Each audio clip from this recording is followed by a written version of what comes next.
Natalo ng Israel ang mga hari sa timog. Ikasampung kabanata.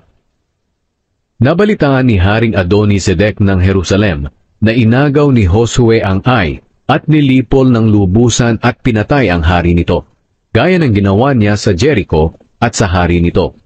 Nabalitaan din niya na ang mga taga-Gibeon ay nakipagkaibigan na sa mga Israelita at namuhay kasama nila.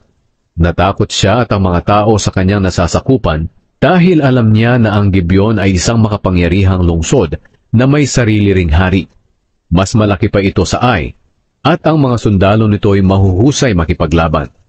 Kaya nagpadala ng mensahe si Adoni-Sedec kina Haring Hoham ng Hebron, Haring Piram ng Harmut, Haring Japhia ng Lakish, at Haring Debir ng Eglon.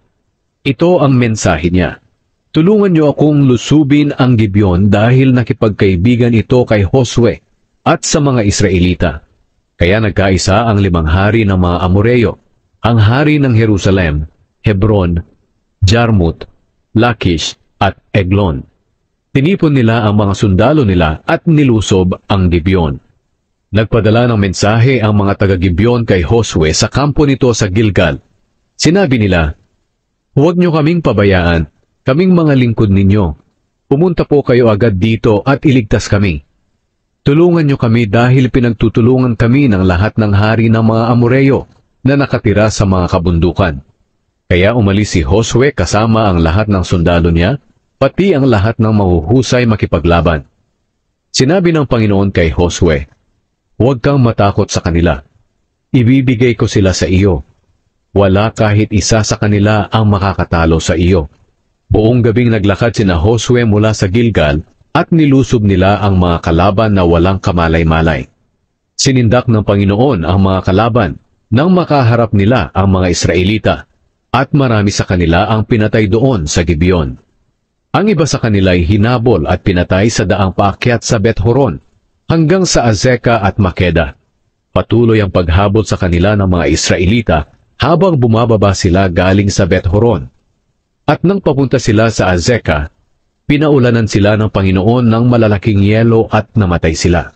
Mas marami pang namatay sa kanila sa yelo kaysa sa espada ng mga Israelita. Nang araw na pinagtagumpay ng Panginoon ang mga Israelita laban sa mga Amoreyo, nanalangin si Josue sa Panginoon. Pagkatapos sinabi niya habang nakikinig ang mga Israelita, "Araw, tumigil ka sa taas ng Gibeon. Ikaw naman, buwan, tumigil ka sa taas ng lambak ng Ayalon." Kaya tumigil ang araw at ang buwan hanggang sa natalo ng mga Israelita ang mga kalaban nila. Ang pangyayaring ito ay nakasulat sa aklat ni Jashar. Tumigil ang araw sa gitna ng langit at hindi ito lumubog sa buong araw. Hindi pa nangyari ang ganito mula noon. Mula nang sumagot ang Panginoon sa panalangin ng tao na kagaya nito. Tunay na nakikipaglaban ang Panginoon para sa Israel. Pagkatapos, bumalik si Josue at ang lahat ng mga Israelita sa kampo nila sa Gilgal. Pinatay ang 5 hari ng mga Amoreyo. Nakatakas ang 5 hari at nagtago sa kuweba sa Makeda, pero may nakakita sa kanila na doon sila nagtatago, at sinabi nila ito kay Josue. Kaya sinabi ni Josue, "Tabunan niyo ng malalaking bato ang bukana ng kuweba at bantayan ninyo. Pero huwag kayong manatili roon, kundi habulin nyo at lusubin ang mga naiwang kalaban. Siguraduhin ninyong hindi sila makakapasok sa mga lungsod nila, dahil ibibigay sila sa inyo ng Panginoon na inyong Diyos." Halos naubos ni Josue at ng mga Israelita ang mga kalaban nila, pero mayroon ding nakaligtas at nakapasok sa mga napapadirang lungsod nito. At bumalik ang lahat ng sundalo kay Josue sa kampo nila sa Makeda. Mula noon, wala nang nagtangkang magsalita laban sa mga Israelita. At nagutos si Josue, "Buksan niyo ang kuweba at dalhin dito sa akin ang 5 hari." Kaya pinalabas nila sa kuweba ang 5 hari. Ang hari ng Jerusalem, Hebron, Harmut, Lakish, at Eglon. Nang madala na ang 5 hari kay Josue, tinipon ni Josue ang lahat ng mga Israelita, at sinabi niya sa mga commander ng mga sundalo niya, "Hali kayo, at tapakan niyo ang lieg ng mga haring ito." Kaya lumapit sila at tinapakan nila ang leeg ng mga haring iyon. Sinabi sa kanila ni Josue, "Huwag kayong matakot, o kaya'y panghinaan ng loob. Magpakatatag kayo at magpakatapang. Ito ang gagawin ng Panginoon sa lahat ng kalaban ninyo." At pinatay ni Josue ang 5 hari at ipinabitin sa 5 puno hanggang hapon. Nang lumubog na ang araw, ipinakuha ni Josue ang mga bangkay nila at ipinatapon sa kuweba na pinagtaguan nila. Tinakpan nila ang bunganga ng kuweba ng malalaking bato na hanggang ngayon ay naroon pa. Sinakop ni Josue ang iba pang mga lugar ng mga Amoreyo. Nang araw na iyon, sinakop ni Josue ang Makeda.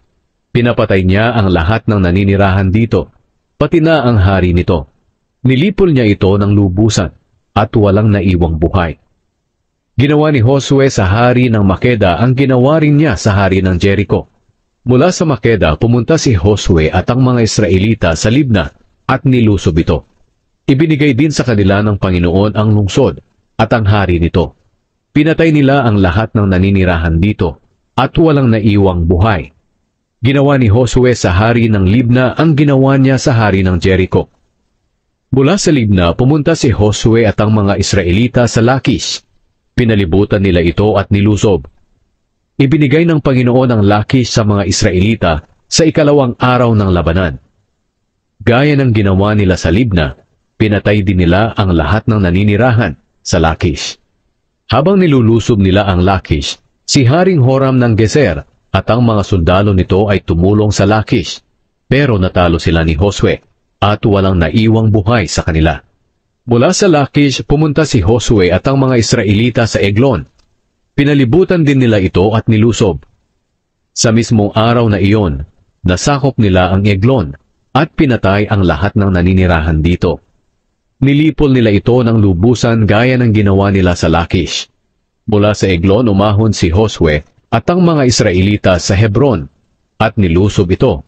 Sinakop nila ang lungsod at pinatay nila ang hari at ang lahat ng naninirahan dito, pati na ang mga tao sa karatig baryo. Walang naiwang buhay.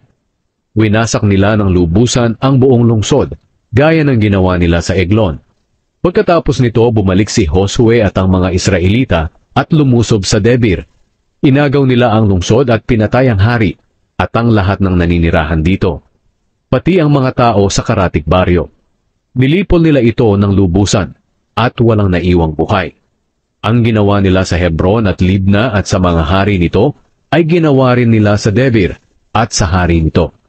Sinakop nga ni Josue ang buong lupain, ang mga kabundukan, ang Negev, ang kaburulan sa kanluran at mga libis, pati na ang mga hari nito. Nilipol ng lubusan ni Josue ang lahat ng naninirahan dito at walang naiwang buhay.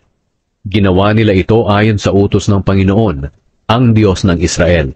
Sinakop ni Josue ang mga lugar mula sa Kadesh Barnea hanggang sa Gaza, at mula sa buong lupain ng Goshen hanggang sa Gibeon.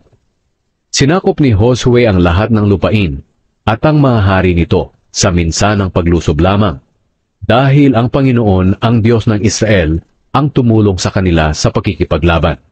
Pagkatapos, bumalik si Josue at ang lahat ng Israelita sa kampo nila sa Gilgal.